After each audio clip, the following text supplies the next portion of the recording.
Hello and welcome back to the Cookie Jar Golf Podcast. Today we've got a really interesting couple of episodes with David Davis, who's completed the top 100 golf courses in the world, played all 100 of them, and is now a panelist on the top100golfcourses.com. We tried to fit this into one episode, but he's got so many stories and he's such an interesting guy that we decided to split into two. So this is part one of the top 100 golf courses with David Davis. Watch this.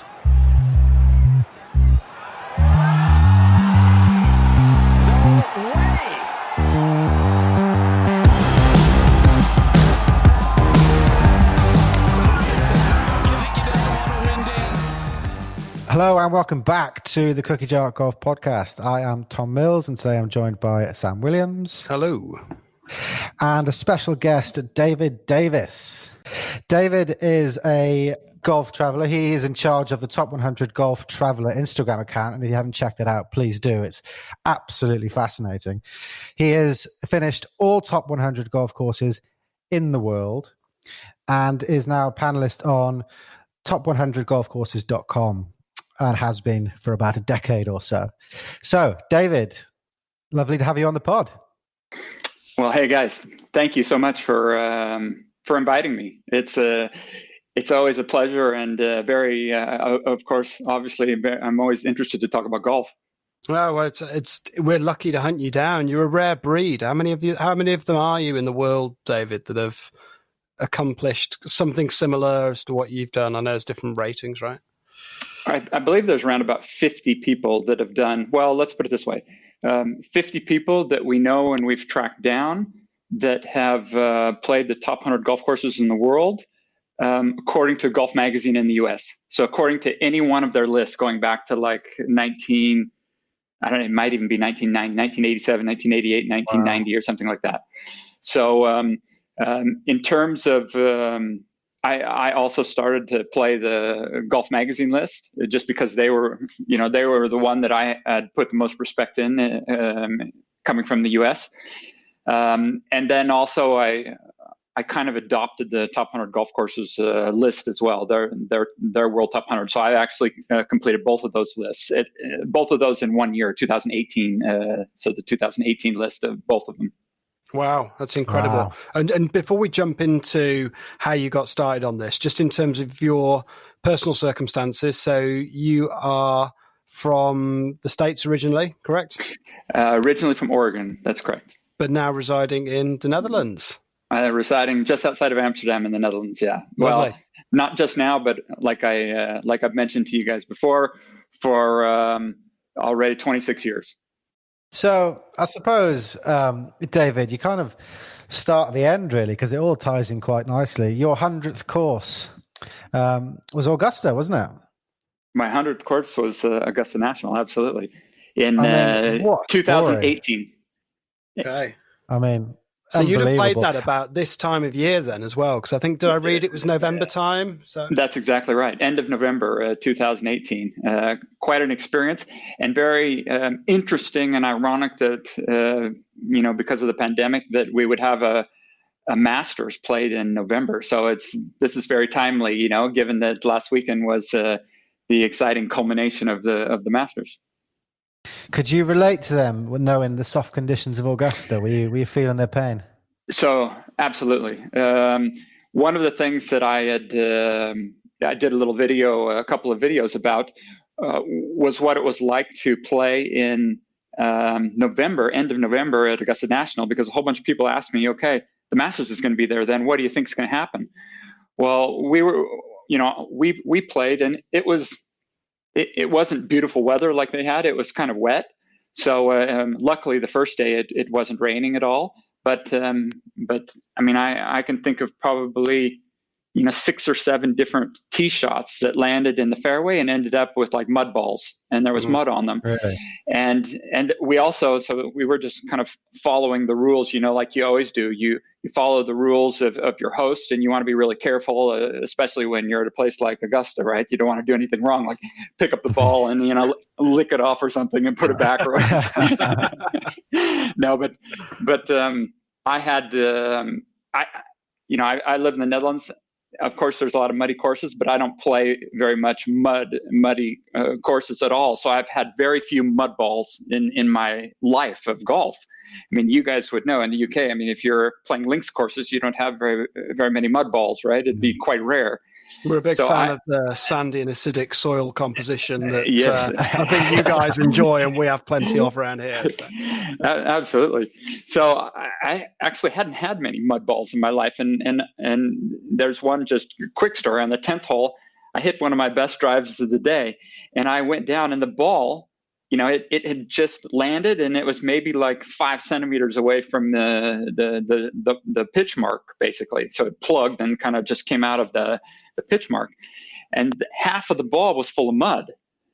And I actually wasn't quite sure what to do. I thought, okay, I asked the caddy, I can clean that, right? And he's like, well, you better watch. I don't think we're cleaning the balls. Really? So it was like really Whoa. formal. And I was thinking to myself, okay, well, listen, I'm just a hack, and I'm here trying to have a fun round and enjoy, Augusta in this special occasion. And then I'm like, okay, I'll hit it. And so I was still a distance away. It's quite a long hole. Still far enough away that I was having to hit a 4-iron. And so I hit my shot, and it just went. I hit what I thought was a really pure shot. I hit it really well. It took off, and it went straight right after it taking off perfectly in the right line, and it went straight into the bushes. Well, you were in good company, weren't you? Because you could see the 10th was watching the Masters. Depending on when we released this, maybe a couple of weeks ago, you could see the 10th was struggling because it's such an elevated tee position, right? And obviously the ball's coming down and getting stuck with mud. We're going to get into your adventure and how you got into doing this, but I'm just interested while we're talking about somewhere like Augusta National. You're there with somebody who I'm guessing is a friend or a connection or somebody you've known through a mutual friend, and you gave me the example there. We cleaning the ball and placing it, and actually I've just got to toe the line. What's the vibe like when you're there? Are you playing a serious medal round? Is it just a case of you're just out having a bit of fun and playing some skins golf? How does it work, like in terms of the actual format of the golf when you're there for the day? Yeah, you know what? It's almost always. There are some exceptions, which I'd be happy to share, but it's almost always pretty relaxed. In this case, I didn't. It was the first time I'd met the member, so it wasn't a good friend of mine. I had spoke to him and emailed back and forth several times before we actually were on the course. Two of the playing companions were good friends of mine. So, and that's how the whole invite came about. So if you don't know somebody there, you're going to be, you have to be, via through a friend or something like that, and invited to join a group, basically. And that's what I was a very, very fortunate recipient of such an invite. And, a lot of them are just super relaxed and super chill, and it's no problem. You're laughing already before you go out, and it's great. Augusta was a little bit more formal, very nice. The host was extremely, I will say extremely correct and really wanting to share everything about Augusta and about the experience. But it's one of those. It's one of a small handful of experiences that I guess you've been looking forward to it for so long, and you don't even know that it'll ever happen. So it's kind of surreal. So it's like, okay, you get there and you just you want to make a good impression. You don't want to screw things up. You want to play well. You don't want to, all, on and on and on, like all this stuff. And they had said before we were starting, just to give you an idea, listen, it's really important that we play quickly. We need to always keep up the pace. And they were just warning our whole group, and one of the gentlemen in our group was 75, and the other one was maybe older than that. He might be like 79. And then the member they're racing around there. Yeah. And the member was maybe like my age. Like he's like 55. I'm 50, so he's pretty close to my age, basically. So I was thinking to myself, okay, how are the two guys going to, race? They're really good golfers. In fact, both of them had played in like USAMs and stuff like that, the older gentlemen. So they were very serious. They're very serious players. But that's kind of the vibe is cautious, relaxed, formal in a way. If you can imagine all those type of things, and you just, like I guess I can only talk about my own impression of the experience. It was wonderful, but it's definitely an experience where you kind of are, just a little bit more than normal, kind of watching that you don't do something that, make a mistake somehow or whatever, because they would have more. I don't want to say they have more rules, but that's what it feels like. Yeah. Is it? We've talked about this on the podcast a couple of times, that it can be, and it's going to be very difficult talking to you about the top 100 without going through this, but expectations can often cloud your judgment. And if you go in somewhere with really high expectations, like I can imagine going into Augusta, you've just got the highest expectations you're ever going to have wherever you go. Does that impact on your enjoyment because your expectations level is so high, or does it, you just run with it and it's all cool? It honestly depends on which way you look at it. I always try to look at things from almost three different ways. One is that, look, I'm out golfing, I'm going to have fun. So no expectation is going to, make or ruin my day. I prefer to not have like for example, a brand new course. I don't go study it and look at pictures and try to learn all the holes and all these type of things. But at Augusta, we already know all the holes, right? How many times have we seen it, basically? I will say that it, watching it in the Masters and then going there, and now everybody can understand the difference of that. That's like the difference between watching this year's Masters and watching last year's Masters, right? So the experience of going is nothing like watching the Masters. I mean, the Masters it's so electric, and there's so many things going on, and there's all this crowd, and people are cheering, and I mean it's a wild magnetic kind of experience. And when you're there, with just your group, and in fact, in that weekend, there was only 4 different groups there, and so 4 members with their groups. And you still got to keep up the pace. Yeah, and you got to keep, and they're saying you got to keep up the pace, and I'm thinking, there's 4 groups here, okay, yeah. Anyway, it is what it is, and a lot of clubs put a lot on quick play, which is totally good. That's totally fine. That's respectable to do that. I think I'm not going to delve into your Augusta story too much, because I think your Instagram, which again I'll just remind people is Top 100 Golf Traveler, you've set out a wonderful series of videos which outlay your experience with Augusta, everything from getting the invite all the way through to how you played. So I'm going to leave people go to your Instagram to find out more about your Augusta story. So I suppose where we want to go is back to the beginning. Why do the top 100? Yeah, that's a very good question. So I fell into it. It wasn't a dream from the beginning. Like I notice a lot of people, maybe Instagram and Facebook caused those type of things for people, that they all of a sudden saw people doing it and they said, oh, I want to do that, so I'm going to start at 0. I'm starting. So I didn't.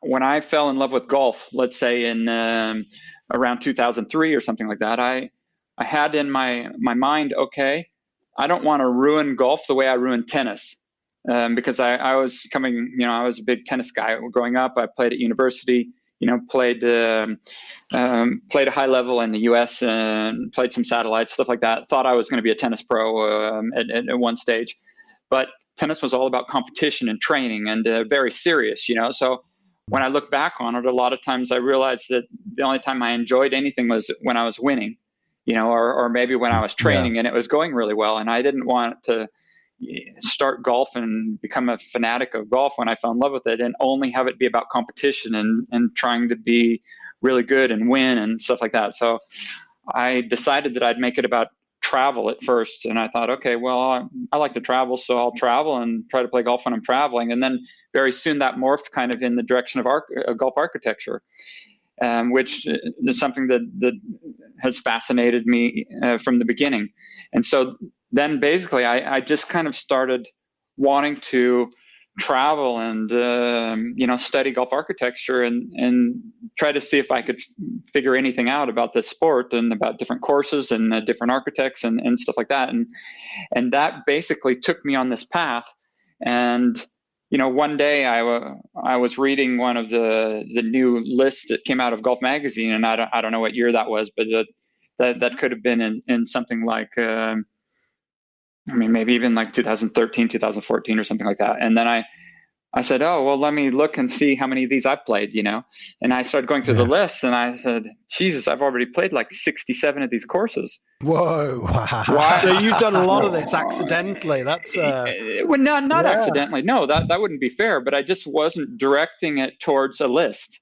Yeah, no, but that's impressive still, isn't it? To not consciously and to clear nearly 2/3 of the list. That's. I was trying to play great courses from the great Golden Age architects or those type of things, right? That was kind of the goal, because at that stage I was already with Top 100.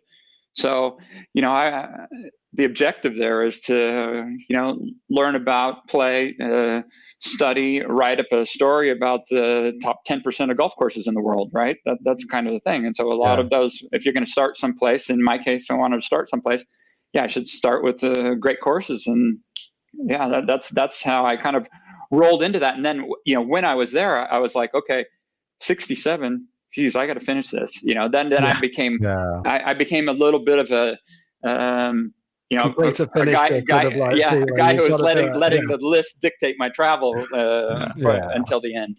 I think that's reasonable, though. When you've got to finish off the tail end of it, it's fair to. I'm just interested because as someone who came to the game relatively late, by the sounds of it, in your life, and, didn't play as a junior, and then going kind of really heavily into golf architecture.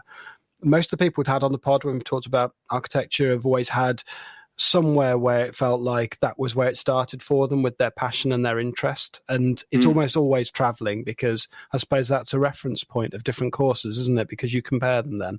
Where was it for you when you were traveling where you were like, do you know what? I'm actually really into this. Like the designer golf courses, I started to appreciate it. Crazy. First ever international golf trip. I believe it's probably like 2005, I guess, or something like that. I'd actually have to look it up, to be honest, because it's not the kind of thing I keep track of. I just remember the trip really well. So the trip, and it came about kind of as a fluke. So the trip came about because a buddy of mine's father had never been to Scotland before. And I was already living over in the Netherlands, of course. And I went to uni with him, and his father was a golfer, one of my golf buddies. And I didn't play with him that often, but I would see him once in a while. And they lived in the Chicago area, and he told me, he'd been a crazy golfer his entire life, and he told me, "Look, I've never been out of the U.S. to play golf." And I was like, "Oh my God, you've never been to like the home of golf, to Scotland or anything like that?" And I said, "But you're so passionate about it." And I said, "Okay, well, if I set it up, will you come?" And he looked at me, and he kind of got a wry smile on his face, and then he said to his wife, "Hey Pat, David just invited me to go to Scotland. Do you think that'd be okay?" And he said he'd set it up, and she's like, "Yeah, sure, you can go, no problem." And she probably didn't even believe him, right? And then so I came back to the Netherlands, and I thought like, okay, good, I got to figure out. Let me see if I can set up a golf trip, and this is back in early 2000s or whatever, whether it's 2003 to 2005, I don't know, something like that. And so I ended up setting up this first, like literally epic golf trip without much knowledge or knowing about it at that stage at all. I just started looking into, okay, what do they say are the really fun courses to visit in Scotland? And I knew that the old course was something very special. So, I couldn't get on the old course. I ended up getting us on the old course, but I'll just say I couldn't get on the old course. I went online, or was it online? No, might not even have been online at that stage. I don't even remember. But somehow I got a Tuesday tee time at Muirfield, so I got us on Muirfield. I got us on North Berwick. I got us on Gullen number 1. I got us on Kingsbarns. I got us to Carnoustie. I got us on the old course, not the old course yet, but and then we stayed at what was it called back then? St. Andrews Bay or something like that, which has 2 courses, and so we played those courses as well. So here's this amazing setup of courses, which at that stage I didn't even know that was such a big deal. Basically, I just thought, okay, I looked it up and tried to figure out, okay, which of those would be fun. Arranged this awesome trip, and then we went, and we ended up getting. So we got super lucky. He was a very wealthy guy, and so I arranged for him to stay in, like, is it Grace? Is it Greystone? Grey Walls. Yeah. Thank you. So the Grey Walls Hotel. I didn't stay there. He stayed there. I stayed in a little bed and breakfast about a mile down the road. Yeah. And it was brilliant too. And then in St. Andrews, he stayed in a suite on top of the Old Course Hotel. And then I stayed at this little bed and breakfast in town, run by an English woman who was an actress, English actress. I'd never met one before, actually. So she was there with her daughter, and after the day of golf, I would go join them and drink wine until late in the evening, basically. And so I was telling her the story of Tom. This is my friend's father who had come with me, and she's like, "Oh, he would probably fancy to have dinner in the dinner in the R&A, wouldn't he?" And I kind of thought to myself, like, well, I was probably like, well, what's the R&A, but no, she's like, oh yeah, that's what's special. And I said, oh, do you know what?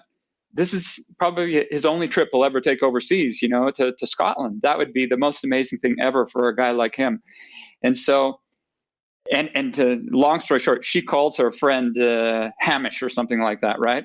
And Hamish says, oh, I'd love to have them, and so the next night we had dinner at the R&A. And incredible. I didn't tell him what we were doing, because I thought this is going to be really special for him.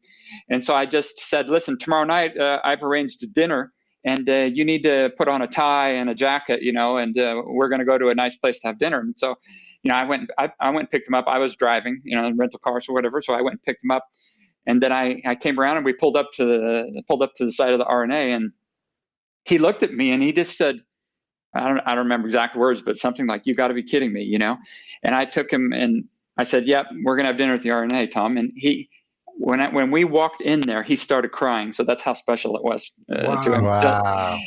So landed on your feet with this trip, haven't you? Yeah. So that's my first ever golf trip. So you guys can imagine how you kind of get the bug after something like that. Yeah. Well, you've just basically. I mean, a normal golf trip to Scotland, even, which is a once in a lifetime for a lot of people, but you put it on steroids there with that itinerary. I mean, the R&A is obviously very, very special place to go inside, and the clubhouse is just absolutely incredible. It really is one of the best. But you've played some courses there that are fascinating. Now, we've recently come back from a trip for Scotland. Our listeners will be bored of hearing about it, and, played a number of those courses. One of the ones we've not played that we're really interested in playing, purely from a golf architecture standpoint, is North Berwick, because I can imagine it's impossible to leave that place less curious about golf architecture than when you arrive. Was that one of the sort of places where you were like, yeah, I want to learn more about this now. I want to take this over to the States. I want to understand how these architects moved around different parts of the world, how they all design courses, how they put different bits of style into their designs. Do you know what I mean? Yep, absolutely. So I left thinking that was one of my favorites of the trip. Actually, that one, and as the young, not very intelligent, not hooked in architectural minded person that went, right. Very fascinated with North Berwick. I thought Muirfield was boring, and I thought the Old Course was boring, to be honest. And after the first go around there, we can bleep that out of the pod. That won't make the cut. Yeah, we'll just pretend you swore for about 30 seconds. That's where everybody's. That's when they start throwing food and stuff, right? No, but I've been back many times to those places, and you learn. I mean, in the beginning, if you really know nothing, then you think like I thought the Old Course, and if I it would take me another 20 minutes to tell you the tale of just playing the playing the old course because it was miserable. Like it was just literally miserable that day I had there. It was one of those days when you want to wait in line for it. So I got up at like 4:00 in the morning and went and waited in line, and then managed to get him on as well, basically. Wow. But he didn't get out. He said, "There's no way. I'm too old to get out of bed to go wait in any line." So he wouldn't wait in the line. And you guys are too young to know the way they used to be, at least. Maybe they're like that now, but they're very much from, okay, well, if he won't take the effort to get out of bed and come down here, there's no way we're going to put him in, link him to a time here. And I said, yeah, but he's handicapped. He's an old guy. He can hardly walk, So I'm trying to get him, trying to talk him. Guys just shot 64 around Muirfield yesterday or something. So, but he finally let me bring him back so that he could play. Cool. So that was really nice of the guy. It's interesting you say, you were surprised when you looked at the list and you'd already played 67. Sounds like you played 64 of them on that one trip to Scotland. So, yeah. Have you, so we're recently on our trip. Dornoch's one of the big ones that always comes up a lot in Scotland. When did you get to play Dornoch? Was that at a later date or on a similar trip? Or no, that was definitely a much, much later date. I've played it, I think I've played it 4 times now.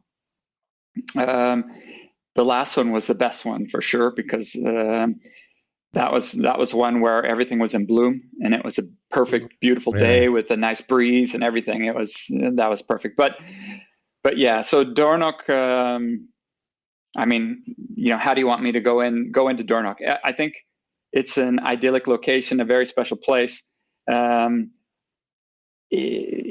Without going too much into it, it's one of the courses that I believe are the most overrated courses out there. Okay. Though, don't get me wrong, it's a fantastic experience, and there's a lot of great holes, so it's a really interesting course as well. I just don't think that it's a course that should be in the top, let's say, the top 20 in the world, for example. And it's like 12th or something, isn't it? Yeah. I mean, the rankings debate, don't they? But I think it's a pretty neat segue because Dornoch, for a lot of people around the world, and we've got a bit of an American listener base as well that will tune into this, and Dornoch is almost a site of pilgrimage for a lot of American golfers, and I think a lot of that becomes is born from Donald Ross, and obviously being his kind of hometown and being one of the most prolific architects in America. How much golf had you played in America before you started embarking on this sort of big conquest? Because a huge part of this is the access issues with courses, right? So I think when I looked at this, it's roughly 50-50 between public access, by which I mean might be a members club, but you can still pay a hefty green fee to play it. I suppose Muirfield would be an example of that. As much as it's private, you can still access it publicly. But there's a lot of courses in America that are where access is very, very tightly controlled. So just talk to me about sort of how you get up from Holland going over and doing these American jaunts, because there are courses in here that are not always on the way past, are they? You've got places in Ohio, or, there's places up in, Massachusetts or Illinois that all of a sudden you're going to need to get to that aren't necessarily surrounded by other things on your list. Kansas and Oklahoma, and there's some. So how does that all work? Just out of the way places logistically. So basically, you look at the you look at the map and you try to cluster things together, and you can't be too bothered with having to go to someplace in the middle of nowhere, stay the night, play the next morning, go catch a plane, or go drive 6 or 7 hours the next day and go to your next destination, basically. Or like what I did a lot of times is I would say, okay, good, I'm going to go to Sandhills in Nebraska. Mm-hmm. That's should be on everybody's bucket list. It's magnificent. What else is there to play in the area? And so that's a trip in and of itself. That you fly into Denver, Colorado, and you play,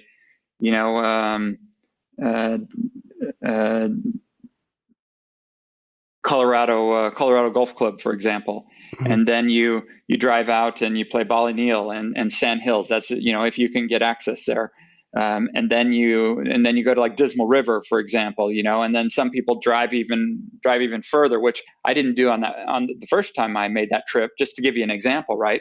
Because driving to Sand Hills from Denver, that's a 5-hour drive. That's not small. Or out to Ballyneel, and that's 5 hours through like barren wasteland, through the middle of it's like a desert almost, and it's prairie, prairie or dune land or Sand Hills, of course, but there's nothing there for 5 hours basically. So those are great trips, just the experience.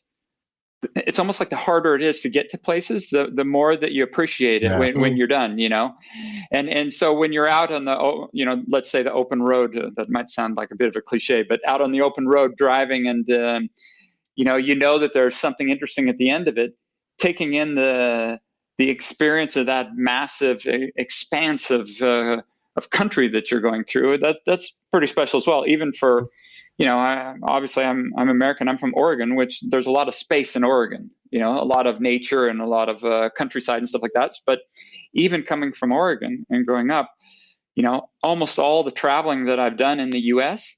was done when I lived overseas.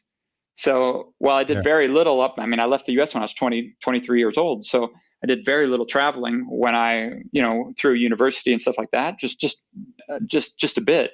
Mm. And then all this discovering of the United States I've done on golf, because of golf, basically, and going back from here. But, so that one trip was right in the Sand Hills area. I mean, that's, there's at least 13, 14 hours of driving just in that one trip, basically, not including the flying and stuff.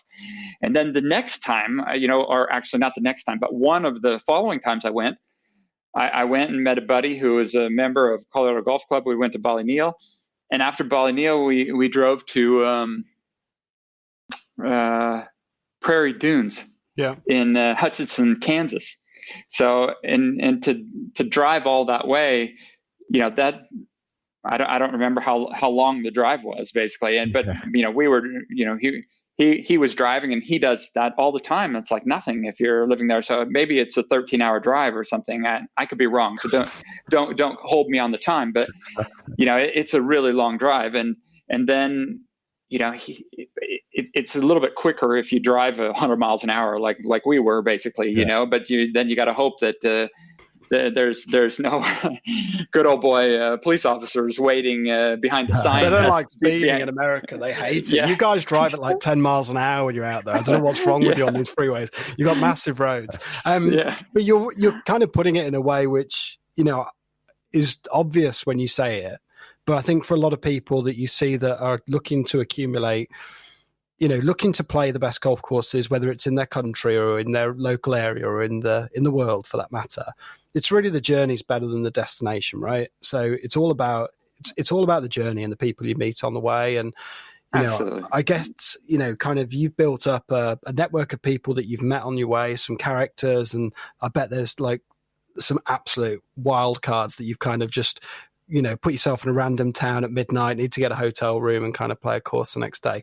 One of the things you talked about there is obviously Sand Hills, which is, that's kind of it's almost like a watershed moment, isn't it, in golf architecture with Core Crenshaw, I think, kind of mid-1990s. And that was where all of this sort of new age architecture developed. And you talked, earlier in the pod about North Berwick, which is obviously, hugely historic. Coming from Oregon, you've got Bandon Dunes, which occupies 4 courses now, I think, inside the top 100 ranking, aren't there on that site? How do you see that kind of blend? Is there a preference to kind of modern age architecture and the Renaissance it's going through versus maybe golden age and sort of pre-1900? Or do you just kind of look at it and just think it's all good golf and I just like stuff that's interesting? Yeah, that depends on, I suppose it depends on which day you ask me and how I'm feeling, because on some days, absolutely, I like good golf, and we're talking about something, we're talking about courses, and if I say, oh, that one, I feel, for me, that's an overrated course. That doesn't mean it's not a great course. We're talking about the top 0.01% in the world, right? So it's all relative. Every one of them is great, even the ones that people say, oh, that should have never been in the top 100. Well, maybe it's in the top 200 or 300, it's still in the top 1% in the world. Bloody good, isn't it? So it's still freaking brilliant, right? So, I mean, all that stuff is very, very relative, and so much of it comes down to personal preference and taste. And you know, if you're a purist and you like the golden age stuff and links courses, well, you know, Parkland Golf in the U.S., you're going to look at that a lot of times and you're going to go, God, that's so manufactured. And, you know, then you're going to go to a Fazio course and you're going to go, oh, God, I even got to take a cart here, for example, or whatever, right? Oh, heaven forbid, you know? So, again, that's just how do you want to look at it? At the end of the day, the great courses usually have tons of variation, great strategy, really interesting holes. You know, whether you want to debate one's a little bit better than the other or something like that, it's all relative, and you end up getting extremely granular if you want to really start dissecting them. You know, so you mentioned a couple of courses. You know, my question was always kind of like this. This is how I would look at it.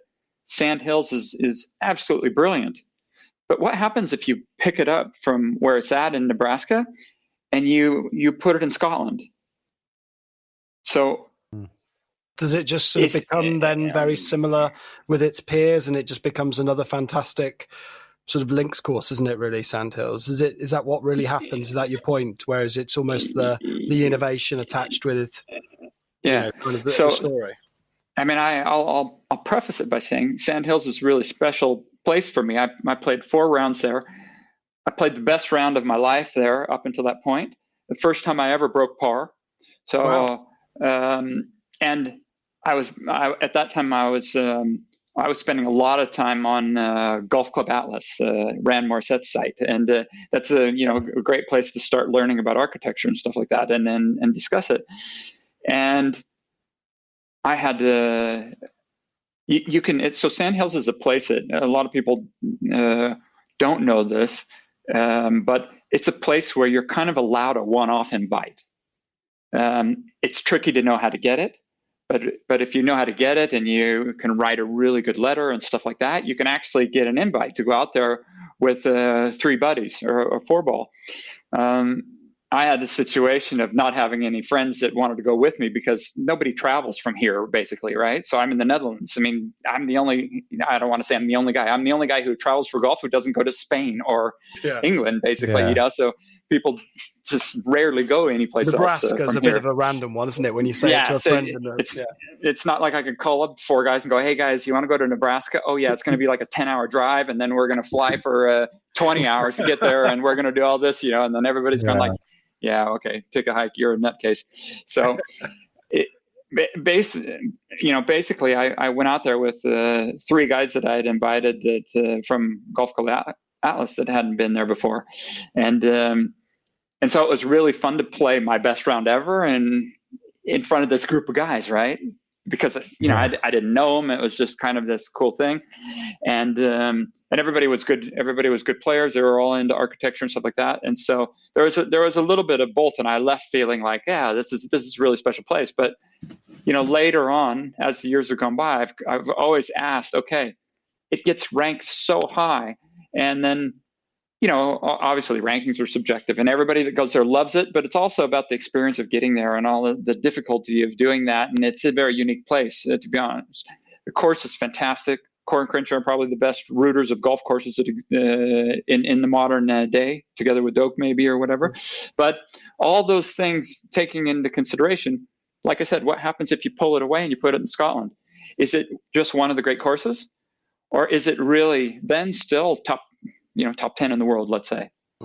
It's really tricky, isn't it? Because one of the things you look at it and you go, how can you separate between them? Because we're kind of drifting into the topic of rankings and their place. And, I think there's a lot of brilliant, like you've had a fantastic adventure doing this, but then also people who narrow down decisions on courses to play based on rankings is equally a poor strategy, because you limit your, it just becomes its own self-fulfilling thing, right? And, you look at the courses that are in that ranking, how on earth do you actually pick them apart? So, I mean, how can you have County Down behind Shinnecock Hills? I mean, they are completely different places. How can you have Tahiti next to San Francisco? They are completely different places. And it becomes, quite abstract and hugely subjective, doesn't it, to actually kind of pick the two apart? So, yeah, it's just a there's no hard and fast rule, right? Yeah, no, exactly. And you were talking about that, I guess, when we went into that about Sand Hills, and you'd mentioned Pacific Dunes, kind of the modern versus the golden age or the classic stuff, basically. I guess I feel like I've come kind of full circle on that. In the beginning, with all the study and reading books, visiting courses, where I started the experience in Scotland, I had a huge purist lean myself. And then if you go to courses and you have that very strong lean in your head, that little bit of a brainwashing almost, so purist or minimalist type of outlook when you go to them, it's very easy to go see something that might be phenomenal. And I'll just give you an example. So something like Wade Hampton.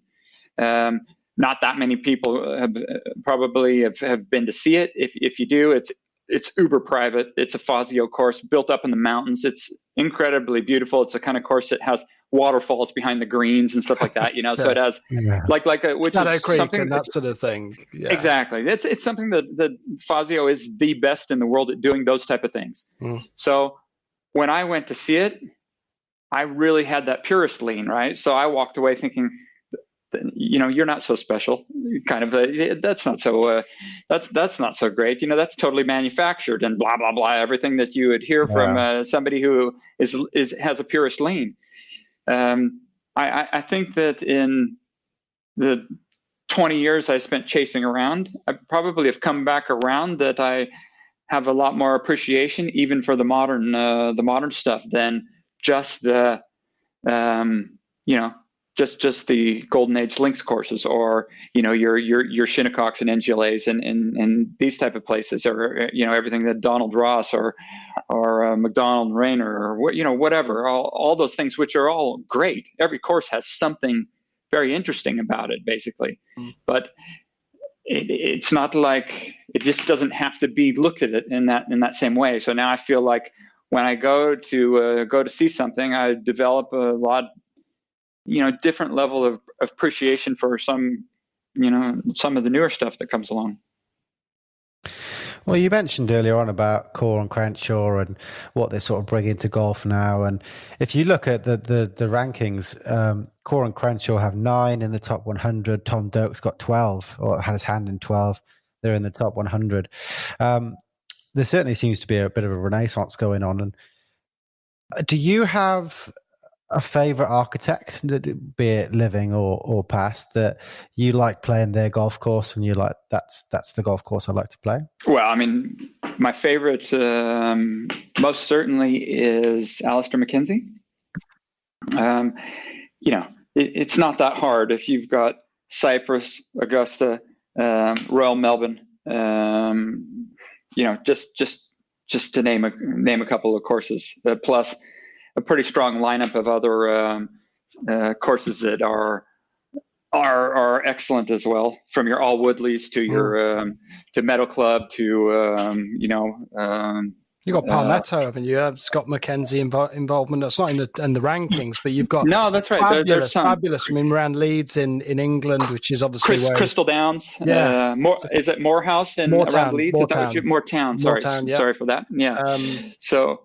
So there's, he's touched a lot of different things, and even the stories about Australia or whatever is at Kingston Heath, for example, as well. He went there and he spent 15 minutes there and sketched out a couple of bunkers, and then the guys that built something amazing, right? Afterwards. So, Alex Russell, wasn't it, who did all the work based on some of the exactly. Yeah, exactly. So, he's my favorite, and the second favorite is Harry Colt, and Harry Colt's making probably a push towards being equal. It's just what they've done.